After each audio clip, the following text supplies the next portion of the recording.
Hi, so I have decided to document my physiotherapy once I start from my shoulder surgery I had on August 15th. It was August 15th I had the surgery, and today is September 9th. Coming up on a month post-op on Wednesday. So it's Sunday. On Wednesday it'll be 1 month. This is my scar in the front. This was an open Latarjet, which is mostly what I was hoping to document. I also had from the posterior, there are some little scope scars from the scopes, where I had an arthroscopic posterior labrum repair.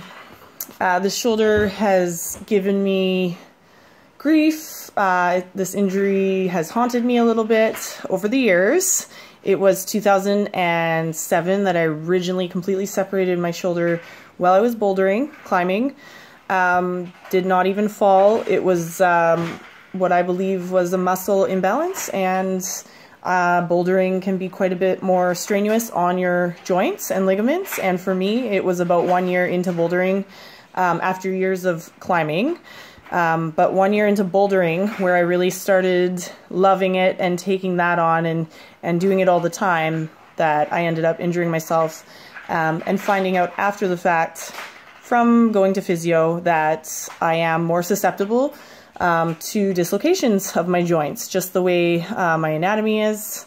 Females can be a little more prone to dislocations. We generally have a little more laxity in our joints, and some people in general just have that going on. So now that I'm aware of that, I do try to do my somewhat boring shoulder exercises for my left, which has never been injured, to keep it strong, as well as knees. They need to be focused on as well.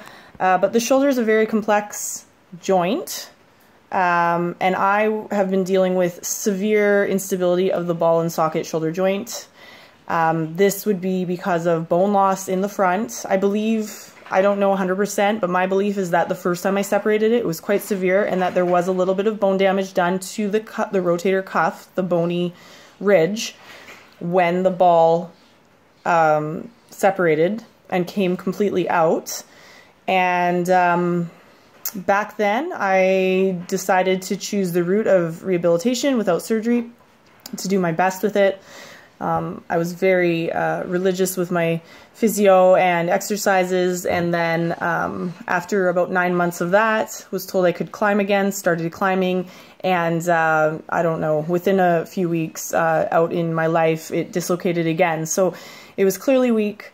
I went years dealing with this randomly happening in the most, the worst times. Sometimes my arm would dislocate.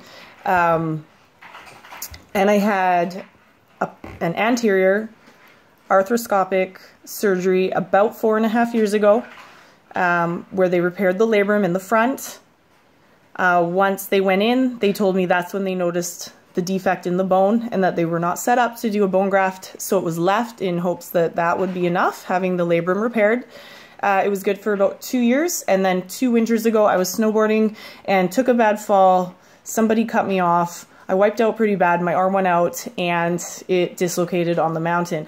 I was pretty upset, knowing I had reversed the surgery or done more damage, and since then it proved to be quite an issue again, reoccurring over and over. And causing quite a bit of pain for me. Every time it dislocated, I felt soft tissues tear. I was in pain. I'd have to try and power through the week at work. I'm a dental assistant. It was quite uncomfortable, and it really started to affect my quality of life. Even doing day-to-day tasks like cleaning the kitchen. I know one time I was just leaning over to scrub the floor with a scrubby pad, and it came out. So it was extremely unstable. So this is what the Latarjet is done in those cases. I believe if there's 25% or more bone loss, then this surgery is looked at. Otherwise, it's not commonly done. So what happens is, you can see the scar here, and my shoulder would have been opened up. And then they would go in, and there is a little bone. It's called the coracoid process. It's above the bicep muscle, sort of attached to those ligaments that go to the bicep. I'm not a doctor, but this is what I've understood from doing the research, and that they would remove that bone, you know, using, you know, lasers and whatever instruments in the surgery, and then reattach in a new area using titanium screws for added stability. So now my actual anatomy has been changed from this surgery. It's a little crazy to think about. I wasn't really looking forward to having this surgery done, but I felt like I had no other choice at this point with how bad it had become. And so just in hopes to regain the quality of life, I opted to have it done. I've seen the x-ray. I can try and get a copy of that so people can see it, but there's 2 screws that go all the way through my shoulder. And the pain was quite severe. Having had an arthroscopic surgery already in the past, I was comparing this to that one, and it was much more intense. The first week is a blur, and of course I was using the narcotics, morphine that I was given for pain, but I'm not someone that really enjoys how I feel on the narcotic drugs. I did embrace it this time. I did need it. I did feel like it helped quite a bit, but you know, just coming up to a week post-op, I was already feeling like I needed to cycle off of those. They kind of, you know, you're really doped up. I was in a daze. It was good for that first week. Then I cycled onto the Tylenol 3s that I was given. I took those for maybe just under a week. Also, you know, you can feel constipated from these medications. It's not the best feeling. My appetite feels a little bit off from them. So I opted prior to surgery to go to a medicinal marijuana dispensary in town, and I purchased a vape pen that I could put shatter into. So this is, you know, byproduct from marijuana. You could look it up. It's a little bit heavier. It has, you know, a little more of an effect, I find, than just smoking a joint, say. So this is what I was looking into to find something that would essentially replace morphine for that level of pain. And so I did get quite a strong shatter and use that. For me, I prefer how I felt using that for the pain, being able to have my appetite back and not feel nauseous, not feel constipated. I did get extreme munchies, which might be a side effect of using medicinal marijuana, but I figured it's better to be eating while my body's healing than not eating. And yeah, so it's been positive. I've used the medication that I was given the prescription for and cycled off sooner than most people with the medicinal marijuana. So may or may not be something that you choose to do if you had a surgery, but it is a great option. Okay, so 6 weeks, I was told 6 weeks immobilized in the sling, meaning do not use your shoulder. I feel like the surgeon was a little bit quick to dismiss me after the surgery, and the post-op could have been a bit more thorough.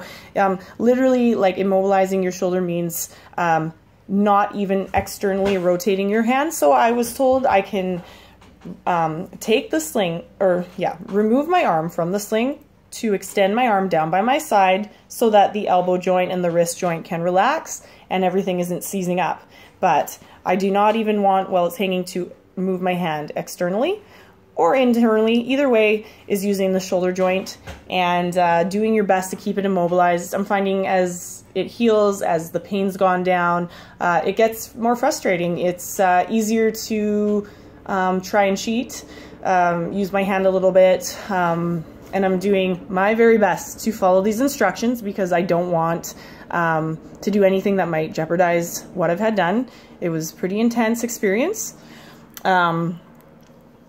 As far as clothing, if you're having this surgery done, just loose fitting clothing. I haven't been wearing a bra. What's the point? It's too much. You'll find a way where you can put the shirt over your head, you know, get it over this arm first, and then just get it over your head in the other arm without moving your shoulder. A little bit awkward, everything takes longer, but that's what you have to do. So coming up on 6 weeks, I believe it will be September 26th, is my 6-week follow-up with the surgeon, and then I'm allowed to start my physio. I fortunately have someone that I really love for physio. If you don't, try your best to find someone that you connect with, because it is quite important, and you're going to want to do these exercises religiously, and yeah, keep it up. I'm sure, knowing I've been dealing with this for 11 years or so, it's a lifetime of keeping up with your stretching, your exercises, your strengthening, so that this this area is not weak. It will always be susceptible. It is a weak link, so susceptible to maybe arthritis as I age, and becoming a problem again. So I really have to stay on top of it. This is my life goal. Try and make shoulder exercises exciting. Try and wind them into your other workout that you might be doing, so that it's just part of the whole routine. This is what I will be documenting, so that hopefully it can help people that might not have access to a great physiotherapist, or one at all, that's going through a similar surgery. Yeah, just so that we can stay connected. And if anybody wants to leave me a comment or a question, feel free, and I'll do my best to answer if I do have the answer. Okay, see you next time. Bye.